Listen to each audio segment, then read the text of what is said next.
So, ibig sabihin, yung salita ng Diyos, pag binigkas niya yun, and it came to being. No, so shall my word be that comes out from my mouth.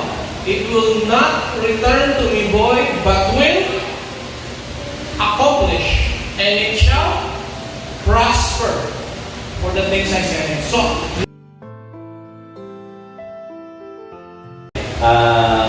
welcome po, no? Ating welcome po. Ang nalindot po ng Panginoon, ganito po ng Canada, bawin po natin sa Ruel Castillo.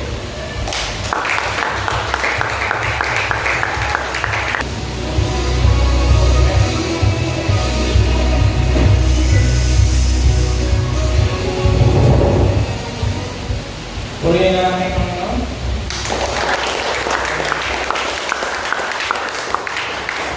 Truly, God will make a way kahit anong hirap ng buhay.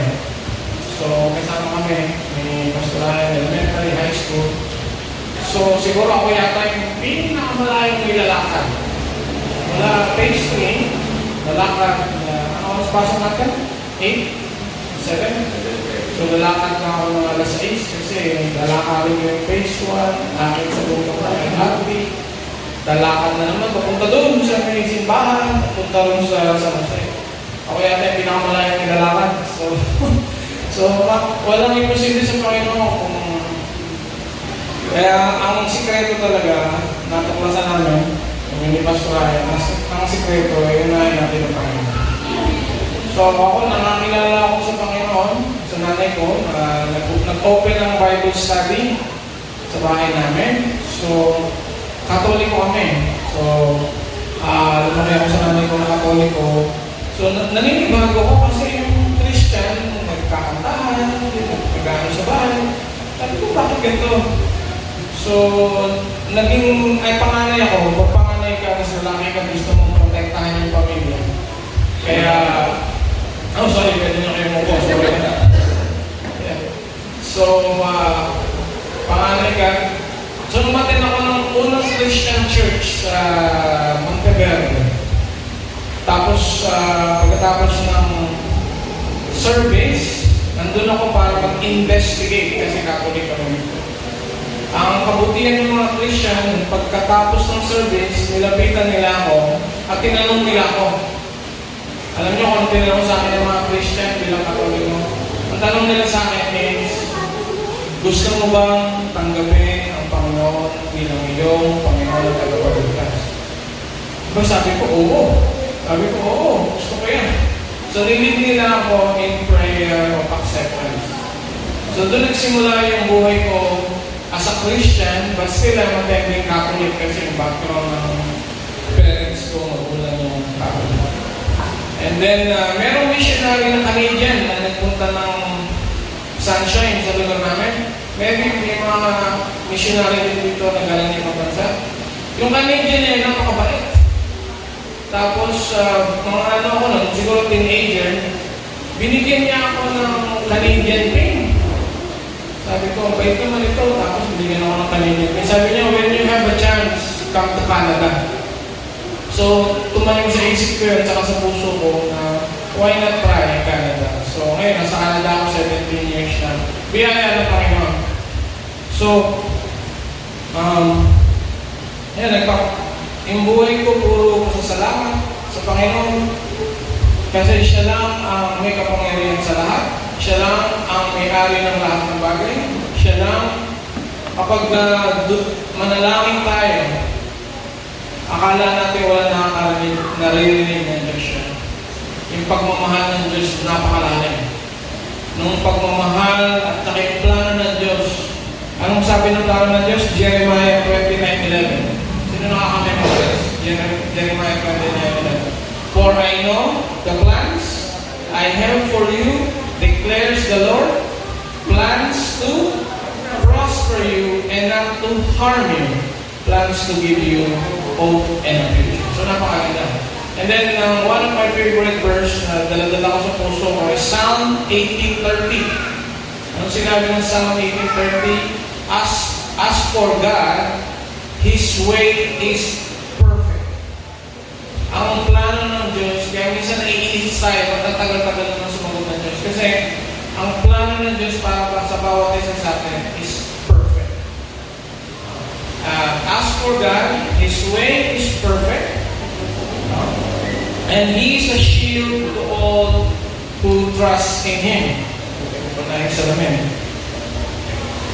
So, thank you kay Pastor Ryan sa panalangin, sa suporta, sa maganda may classmate na pastor na talagang maganda kasi iron sharpens iron. Importante rin yung pagpili natin ng kaibigan.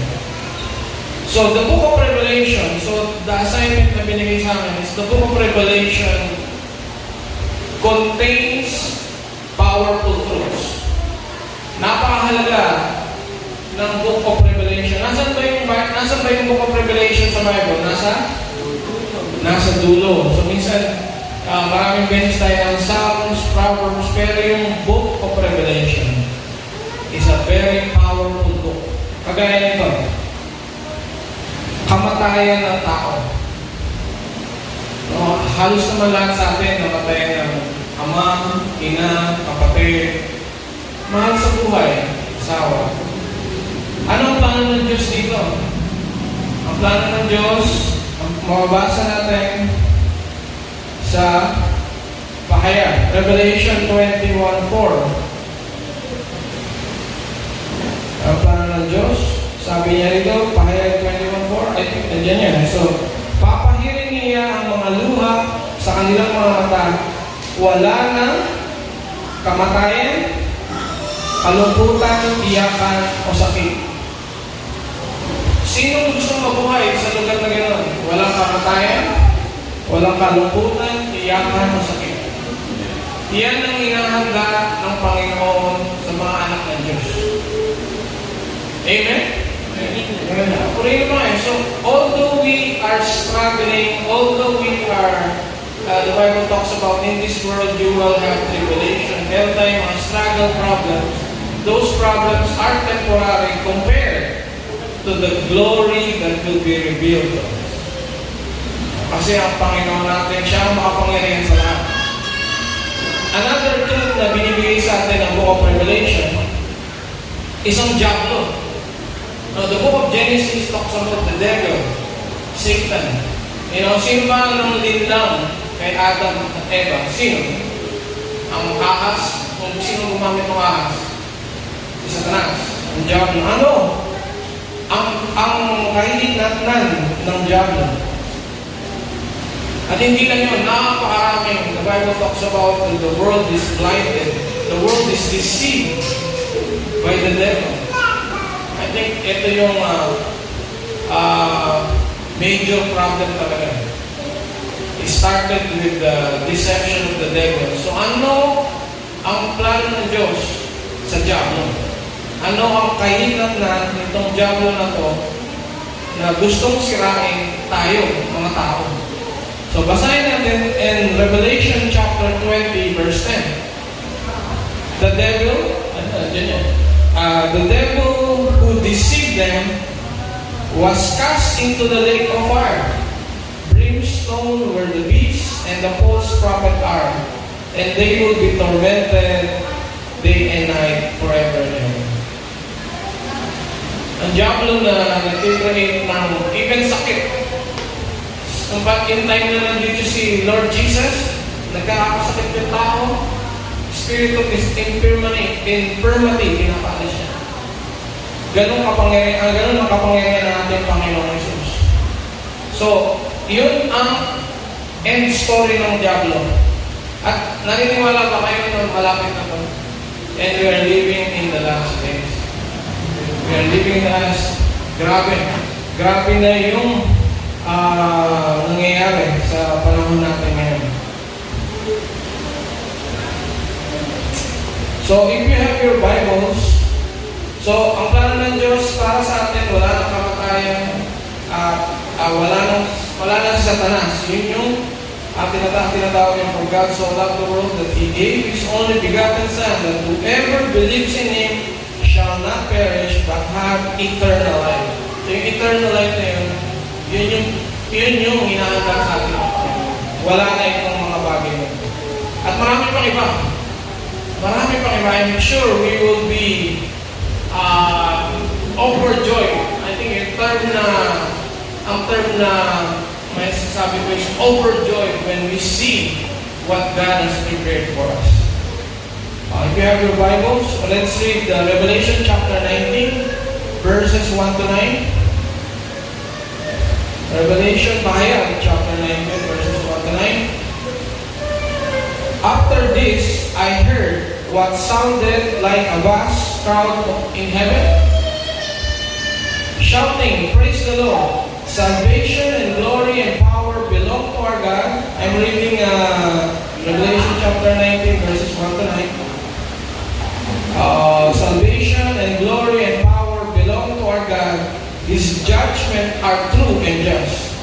He has punished the great prostitute who corrupted the earth with her immorality. He has avenged the murder of his servants, and again their voices rang out, "Praise the Lord." The smoke of that city ascends forever and ever. And then the 24 elders and the 4 living beings fell down and worshipped God, who was sitting on the throne. They cried out, "Amen! Praise the Lord!" And from the throne came a voice that said, "Praise our God, all His servants, all who fear Him, from the least to the greatest." Then I heard what sounded like the shout of a vast crowd, or the roar of mighty oceans, waves, or the crash of loud thunder. Praise the Lord, for the Lord our God, the Almighty reigns. Let us be glad and rejoice, and let us give honor to Him, for the time has come for the wedding feast of the Lamb, and His bride has prepared herself. She has been given the finest pure white linen to wear, for the fine linen represents the good deeds of God's people. And the angel said to me, "Write this, blessed are those who are invited to the wedding feast of the Lamb." And he added, "These are the true words that came from God." So, anong matututunan natin sa salita ng Diyos na binasa? May darating na paghukom ang Panginoong Hesus. At ang Panginoong Hesus lamang ang tagapagligtas. So you are on the right place. Actually, you are at the perfect place, because this place, the Word of God is being preached. Napakagandang tingnan ng mga anak ng Diyos ay patuloy na nananampalataya, patuloy na nananalig, patuloy na talagang nagsisik ng salita ng Diyos. So, tunay na matuwid at tama ang paghatol ng ating Panginoon. Hinatulan ang makasalanan na nagpasama sa mga tao sa mundo, sa kabutihan at pagmamahal sa ating Panginoong Hesus. Purihin natin siya. So, ang tanong ko is, why we must believe God above all? Bakit ba natin dapat paniwalaan ang salita ng Diyos higit sa lahat? Any answer? Bakit natin dapat i-honor ang salita ng Diyos at ang Diyos higit sa lahat, higit sa ating magulang, mahal sa buhay? I'm sorry, but sometimes relationship, there's some friction kapag gusto nating sundin ang Panginoon. May mga tao tayo na madi-disappoint, but we want to honor God.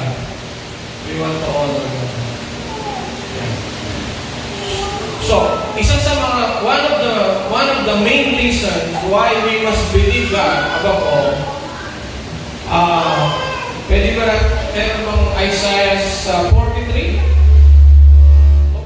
Isaiah 43 verses 10 to 11. Kung meron kay Bible, I'm not sure if the screen is following me. Isaiah 43 verses 10 to 11. Oh, okay. Walang ibang Diyos. Isaiah 43. Oh yeah, yun, sa baba. Walang Diyos na nauna. Tama ba? Babasahin naman natin yan. Walang ibang Diyos maliban sa akin. Walang nauna at wala rin papalit. Ako si Yahweh, wala nang iba pa. Walang ibang tagapagligtas maliban sa akin. So, ibig sabihin, lahat na nakikita niyo mga pino-worship ng iba is just Diyos.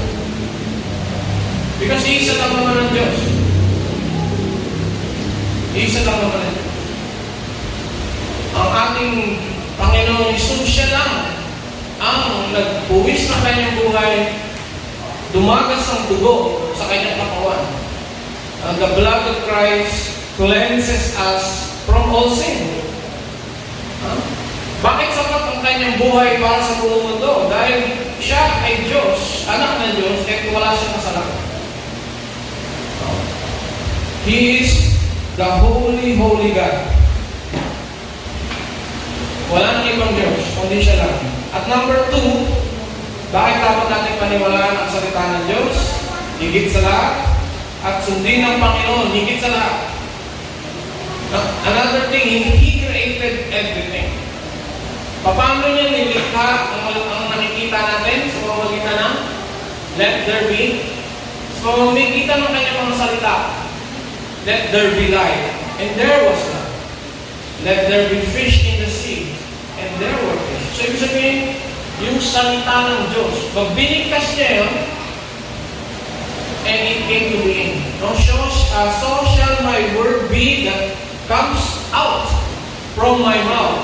It will not return to me void, but will accomplish, and it shall prosper for the things I say. So, napakapangyarihan. Ang hinahawakan natin, kung nasa atin yung meron kayong Bible, yung pinanahawakan ng salita, napakapangyarihan yan. At another thing, He owns, siya ang nagmamayari ng lahat ng bagay. Psalm 24, sinabi dyan, Psalm 24, I think natin the screen, the earth is the Lord's, and everything in it. Lahat ay pag-aari ng Panginoon. Nakalagay, Haggai 2:8 says that the gold is mine and the silver is mine. Kaya huwag tayong matakot manghingi sa Panginoon. Isang bagay na hinihingi ko, ano lang, just to share with you. Ako kasi may ako manghingi sa Panginoon. So sabi ko, Panginoon, kakagaling namin ng Canada, anong problema ng mga nagpupunta sa Canada? Malamig. Hindi ka pwedeng maglakad-lakad at pag-antay ng bus, mangingisay ka. So, ang nangingi ako ngayon ng sasakyan. Lord, bigyan mo naman ako ng sasakyan sa Canada. Ang hirap mabuhay dito pag walang sasakyan. So, ang nangyari, nag-pray ako kasi ako nasa church, nag-preach, nag-teach ako sa church, preach, and teach. Inuuna ko ang Panginoon, sabi ko ba? Sabi niya, and my God shall supply all your needs according to His riches in glory and Christ Jesus. Yun ang pinaniniwalaan ko. Unahin ko ang Panginoon, and my God shall supply all. Alam niyo, may tumawag sa akin. Nangingi ako ng sasakyan. May Bible study ako doon, dito, tatlong lugar. Kailangan ko ng sasakyan. May tumawag. Hello? Hello? Are you well? Yeah, I'm English, are you looking for a car? Yes, I'm looking for a car. I'll go to my dealership, Mitsubishi dealership, in the corner. So, pinapunta ako sa dealership. Dala-dala ko yung asawa ko. Sabi ko, wala tayong pera. Pumunta ako doon. Eh di, imimit na lang for wireless. So, meaning na namin yung tumawag sa akin. Alam mo yung tanong sa akin nung nasa dealership? Ang tanong niya sa akin is, hindi magkano ang pera mo, hindi, magkano ang budget mo. Ang tanong niya sa akin is, ano ang color ng Holy Spirit? Pupunta ka ng dealership, tinawagan ka, you're looking for a car. Siyempre, budget. Ang tanong sa akin is, ano ang color ng Holy Spirit? Kayo, ano sasagot ninyo? Why? Ang picture years, yung baptism ni Jesus and the dove goes down to Jesus. Sabi ko, white. Alam mo, hindi niya ako tinanong kung magkano budget mo. Sabi niya, you see that white car outside? It's yours. Oh, saan? Yung car dun sa labas, it's yours. Sabi niya, how much? Sabi niya, how much ba yung dala mo dyan? Eh, mga barya-barya dyan, nilabas. So, binigay ko yung tax lang yata yung binayaran ko, tax. So, sabi ko, oh, ikay mo. Ganun lang. Sabi ko, this word works. Humingi ka natin kay bibigyan, you know? Kasi kailangan ko, may Bible study, may need. May Bible study here, may need. And the church, we are planting a church. We planted a church in Bradford, Pampanga. So, dala-dala ko yung sasakyan na yun. So, sino nagbigay? Ang Panginoon. Ang Panginoon. Ngayon, nung nasa Canada ako, pag magpapastol ka sa Canada, kailangan namin mag-aral. Eh, ang mahal ng tuition. Ang mahal ng tuition sa Canada. So, alam niyo ba, tuition doon, one subject is 1,300 na ngayon. That's around 1,000 is 40,000 pesos. Kung 1,300, maybe 50,000. Ano lang yun, one subject lang yun. 50,000 pesos. Ganun kamahal.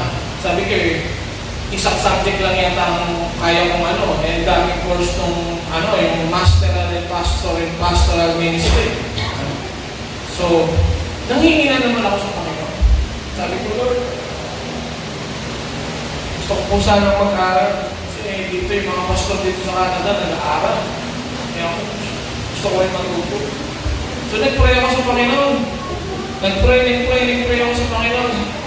So, nung nag-pray sa Panginoon, umiyak na ako kasi gusto ko mag-aaral kasi I was very hungry to the Word of God. Nung natatapos na yung isang course ko, parang yung budget ko kasi isang course lang, maraming courses. May lumapit sa akin. Sabi niya, ang tanong ganito, nilapitan ako ng classmate ko. Sabi niya, do you want to study? Yeah, I want to study. Inabutan ako ng envelope. Tawag-tawag din ng envelope. Kaya pinakikita ko lang sa inyo na ang Panginoong Jesus sumasagot pag nagdadasal. Huwag kayong mawawala ng pag-asa. Sad to say, marami sa mga Kristiyano, parating na yung binibigay ng Panginoon, biglang nag-doubt. Biglang nawalan ng pananampalataya kasi nilalabanan. Kasi pag parating na yung answer dun sa sa prayer nyo, nakikita ng mga kalaban niya. Kasi it would glorify God dun sa bigay niya sa inyo. Nilalabanan niya. Biglang darating, wala naman yan. Naliwala ka dyan. Maraming mga kalaban Di ba? So, pag sabi niya, have faith. Ang kagaya ni Abraham. Ang paniniwala ni Abraham, matindi. He believed in God.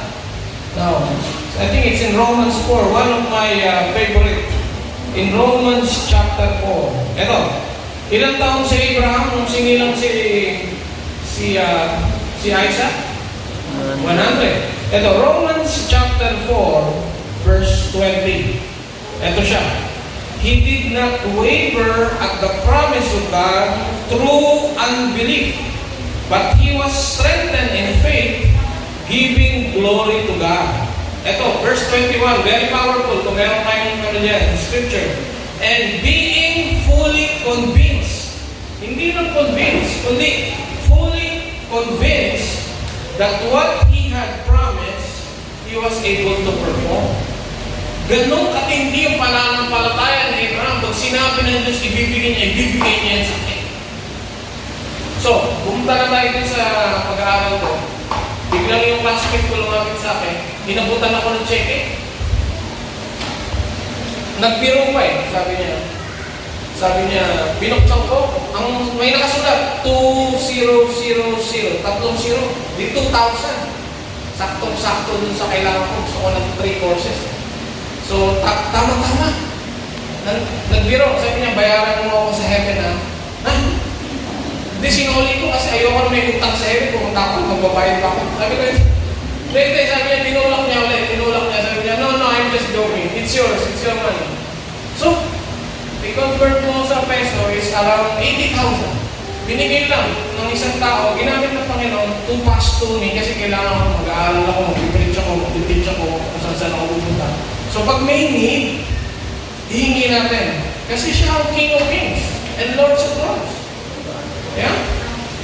Kita nyo na, nagpakain ng Panginoon, 5,000 na tao. Ilan lang natira? Ilang basket yun? Sobra-sobra po. 12 basket po. So huwag na tayong magtakot maghingi. Dahil ang Panginoon, He can do exceedingly abundantly, more than we ask or think. So, let's go back to the message. Yeah. He owns all things. Yeah, Ephesians chapter 1, verse 21. Ephesians chapter 1, verse 21. Kaya nasa ilalim, yun, saya lang to. Kaya nasa ilalim ng kapangyarihan ni Kristo ang lahat ng paghahari, kapamahalaan, kapangyarihan, pamunuan sa kalangitan. Higit na dakila ang kanyang pangalan kaysa sa lahat. Jesus is the name above every name. Hindi lamang sa panahong ito, kundi sa darating. May isang hari na ang pangalan niya is King Nebuchadnezzar. Itong hari na to talagang very powerful, pero kahit nag-ahari ka, kaya kang i-put down ni Jesus. Kaya kang i-put down ng Panginoon. Kaya walang dapat taong magmalaki. Ano nangyari kay King Herod? Wala rito eh. Walang nangyari kay King Herod. Si King Herod naka-road, nag-ano siya, in the book of Acts. Tapos sinabi ng mga tao, a voice of a God, not like a man. Tinanggap niya. Ano nangyari after that? Anong pinadala ng Panginoon? Nagpadala ang Panginoon ng hell. In-struck down. Kinain ng uod kagad. So, sabi ko na, napaka-important. You are in the perfect place kasi dito, tinuturo ang salita ng Diyos dito. And the best place to be, every Sunday, every meeting, nandito talaga. Tingnan natin yung Daniel chapter 4, verse 3. Mula sa kapangyarihang hari ng mundo, King Nebuchadnezzar.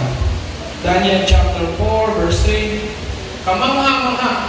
Ayun, ang kanyang kababalaghan ay kamangha-mangha at kagila-gilalas. Ang mga himala. Walang hanggan ang kanyang kaharian, kapangyarihan niya'y magpakailanman. Hari ang nagsabi niya. Kasi pinut-down siya ng Panginoon, kahit hari na siya, powerful person, he was put down, na-realize niya, may Diyos pala. May Diyos pala. Hindi ako pwedeng magmataas sa Diyos. In Psalm chapter 66, Psalm 66 verse 7, next slide I think. Makapangyarihang hari, kailan mo siya magmamasi? Okay.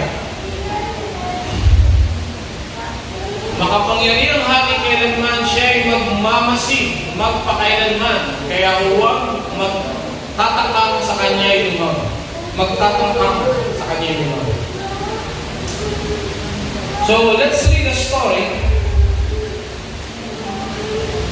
Let's read the story in Matthew chapter 8, verses 23 to 27. Matthew chapter 8. Yeah. Sabi nga nito, sumama si Jesus sa baka kasama ang kanyang mga alagad. Habang sila'y naglalayag sa lawa, hanggang sa Sea of Galilee, si Jesus ay natutulog. Biglang bumugso ang isang malakas na unos o bagyo at halos natabunan ng mga alon ng bangka. Dahil sa labis na takot, si Jesus ay nilapitan at ginising ng mga alagad. Panginoon, ginising na. Tulungan niyo kami. Lulubog tayo. Sabi niya. So, nininervous na yung mga alagad. Dahil marami ng tubig yung bangka at lulubog na. Ano? Dahil sa labis na takot, dahil sa labis na takot si Jesus ay ginising ng mga alagad, lulubog tayo, sabi nila. Next slide. Ngunit sinabi nila sa kanila, bakit kayo natatakot? Why do you fear? Napakaliit naman ang inyong pananampalataya. Bumangon siya, yung natutulog na Panginoon Jesus, bumangon, nagsalita, be still, in the English version, be still. Bumapinatigil ang hangin at ang alon at bumuti ang Panginoon. So, nung nasa Canada ako, meron kaming tinatawag na tornado. Wala dito nun, di ba? Dito bagyo. Meron kaming tornado. So, yung tornado yung sobrang lakas na ipo-ipo na yung bahay mo matatangay. So, meron isang beses,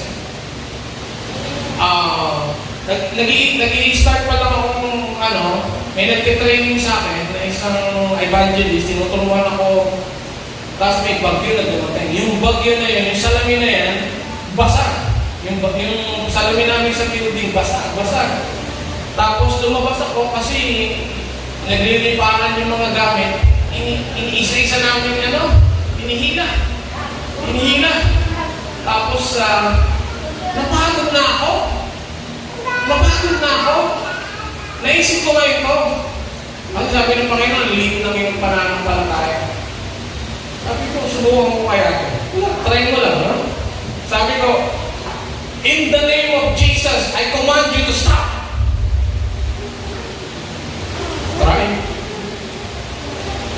Pagtapos ng nararamdaman mo, yung malakas na bigla. Parang yung kotse na bilis-bilis, bigla nag-preno. Tapos pinulot ko yung sombrero ko kasi nandito parang kalahating kilometro yung layo. Pinulot ko. Paano nangyari? Wala. Kinuwento ko ngayon dun sa pastor namin. Pastor, ganito ganyan. Alam mo sabi sa akin? Ayun, nag-i-start ka ng magkaroon ng faith. Sabi na. So, ibig sabihin, kung ano yung nangyayari sa natin, it may stop, it may not. But at that time, talagang hirap na ako. Pati yata yung pants ko, laglag na yung damit ko sa sobrang I command you to stop. In the name of Jesus. Huminto. So, ang Bible, hindi lang sa Pilipinas, kundi sa Canada rin. So, worldwide, ang ating Bible po. Worldwide yan, ang ating Bible. So, kung meron kayong mga pagsubok, yung mga challenges, lumapit tayo sa Panginoon. Alam niya mga solusyon. Alam niya dapat natin gawin. Gusto natin maging masasexan, maging successful sa buhay, may sakit, o wala yung posible sa Panginoon. The Lord can heal. Meron akong isang matanda sa Canada, nagpipray kasi ako ng mga tao, lumapit sa akin, sabi sa akin is, salamat sa prayer mo. In English, salamat sa prayer mo, Tagalog mo. When I came to you, I'm supposed to be brought to the hospital for emergency. Pero dahil sa prayer mo, na bumaba na yung high blood pressure ko, bumaba yung ko. Kasi many things na sakit can be related to demonic. Kaya pag binunggit mo yung in the name of Jesus, nangingisa yan natatakot yan kasi yung mga demonyo takot yan sa Panginoon.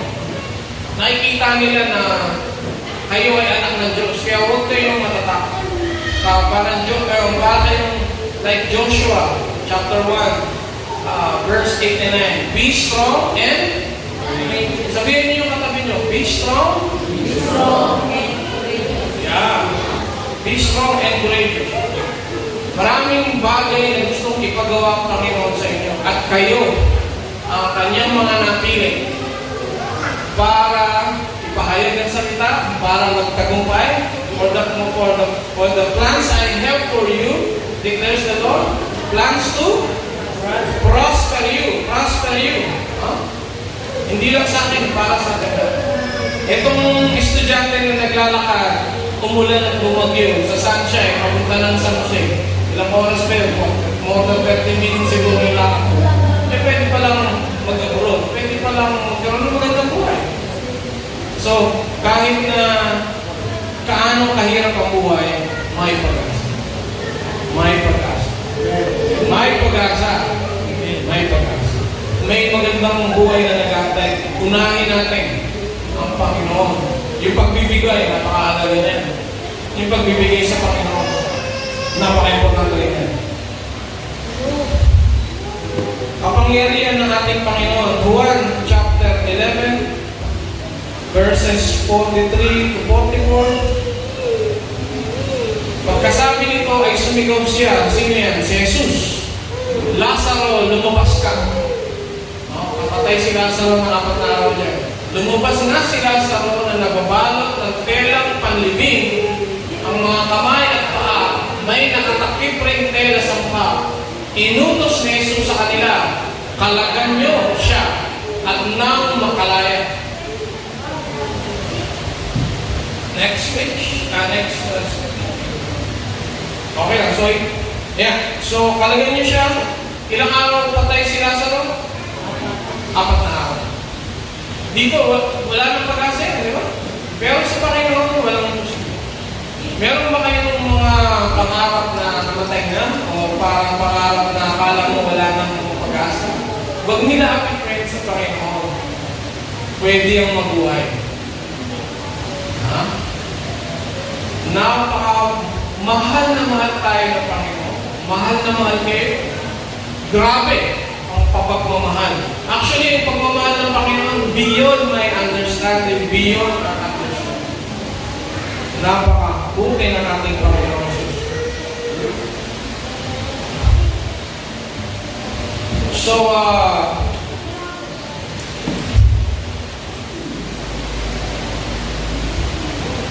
2 Corinthians chapter 6 verse 2, kaya makinig kayo. Araw ng pagkita. Sapagkat sinasabi niya sa kaukulang panahon ay pinakinggan kita. Sa araw ng pagliligtas, sinaklolo kita. Ngayon na ang panahong nararapat. Ito na ang araw ng pagliligtas. I like the English version. Romans chapter 10 verses 9 to 10. In English version, that if you confess with your mouth the Lord Jesus and believe in your mouth and heart that God raised him from the dead, you will be saved.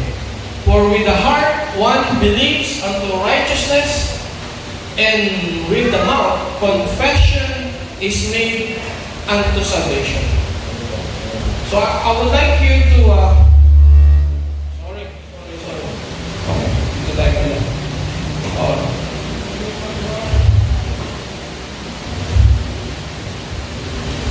So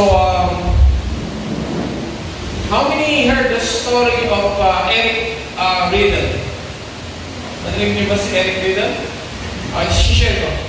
So si Eric Riddle, he is a runner sa Scotland. Ngayon, he's a believer in our Lord Jesus. Nagpa-practice para tumakbo sa 100 meter race. So, alam niyo naman yung mga atleta, di ba? Puro practice. Mga atleta natin sa Pilipinas. So, siya from Scotland. Ngayon, nung na-schedule na yung laban, ang problema, ang laban niya is Linggo. Sunday ang kanyang laban. Ngayon, na-convict siya na kailangan sa church ako. Pero paano na yung ilang buwan na pagtitraining niya? Diba? Ang laban is Linggo, gusto niyang on Sunday, he wants to be at the church. Ganun niya gustong i-honor ang Panginoon. Ngayon, nalaman na yun ng mga kababayan niyang Scottish. Alam mo, nagagalit sa kanya. Hey, bakit hindi mo yan yung bansa natin? Ba't hindi mo itaguyod? Maraming nagagalit, naiinis, maraming nilulockdown siya. Kasi nga Sunday, na-convict siya ng Panginoon. Nasa church ka pa. Walang ibang special event, kundi ang gathering ng mga anak ng Diyos is the most special event. Amen? So ngayon, event yata yung pinakamataas nilang official, president o prime minister, tinawagan siya, sabi niya, sorry, sir, I wanna be at the church on Sunday. So, nagkaroon ng laban ng Sunday, wala siya. Hindi nanalo ang Scotland. Pero, nagkaroon ng, after few days, nagkaroon na naman ng 400 meter dash. Natakbo. So, yung 400 meter dash, walang contestant yung isang bansa. So, naisip nila, yung mga namamahala, bakit hindi natin patakbuhin si Eric? Oo nga, kaya lang, ang practice ni Eric is 100. Yung race, natatakbuhin ni Eric, 400. So, kinausap nila, Eric, pwede ka bang tumakbo ng 400? Ngayong Miyerkules yata o Huwebes. Sabi niya, I will run. Kumbaga, tagilid na siya kasi ang practice nila 100 Ang takbuhin ay 400. So, nagsabi siya na yes. Nung nasa, train, nasa truck na, naka-ready na. May nag-abot sa kanya ng papel. Inabutan siya ng papel. Ang nakasulat sa papel is 1 Samuel 2:13. Ang nakalagay doon is, binasa niya, bago siya tumakbo, those who honor me, I will honor. 1 Samuel. So, binasa niya, nilagay na lang niya dyan, tapos tatakbo na. So, nung tumakbo na, sa tingin niyo nanalo, 400. Nanalo. Grabe, hindi siya prepare doon. Pero, in-honor niya muna ang Panginoon. So, kaya minsan may mga bagay na magsisino ka kasi may mas matindi, may mas magandang gustong ibigay sa iyo ang Panginoon. Amen? Okay, salamat sa ating Panginoon. Let's pray. Invite ko kayo mag-pray. Can I request everyone to stand up and let's pray?